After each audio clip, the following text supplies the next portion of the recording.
Hello दोस्तों, क्या आप यकीन कर सकते हैं इस द्वीप पर लोग पूरी जिंदगी सिर्फ सार्डिन मछली खाकर गुजारा करते थे। स्वाद बदलने के लिए वे सार्डिन को भूनकर, उबालकर, सुखाकर और तलकर खाते थे। यहाँ तक कि नवजात शिशुओं को भी सार्डिन का पानी पिलाया जाता था, जिससे उनका जीवन कपा देने वाली परेशानी बन गया था।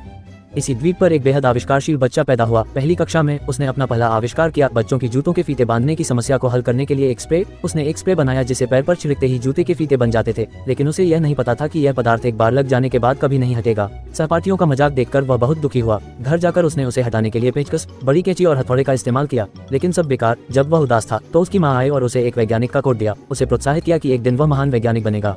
माँ की शिक्षा से उसे हिम्मत मिली। उसने चलने वाला टेलीविजन बनाया, लेकिन वह घर छोड़कर भाग गया। उसने हेयर ग्रोथ स्प्रे बनाया, लेकिन उसका असर कुछ और ही हुआ। हार न मानते हुए उसने मंकी ट्रांसलेटर बनाया, लेकिन बंदर ने उसके पिता की बिजली काट दी। एक के बाद एक विफलताओं ने उसे कस्बे का मजाक बना दिया, लेकिन वह रुका नहीं। उसने फूड मशीन बनाने का फैसला किया। उसने नक्शा बनाया, कोडिंग की और भौतिकी के प्रयोग किए। मशीन तैयार करके उसने पानी डाला और चालू किया। उसे उम्मीद थी, लेकिन बिजली कम होने के कारण प्रयोग विफल रहा। उसने द्वीप के पावर प्लांट से मशीन को जोड़ दिया, लेकिन अत्यधिक बिजली के कारण मशीन रॉकेट बनकर आसमान में गायब हो गई। वह फिर विफल हुआ और लोगों ने उसकी आलोचना की।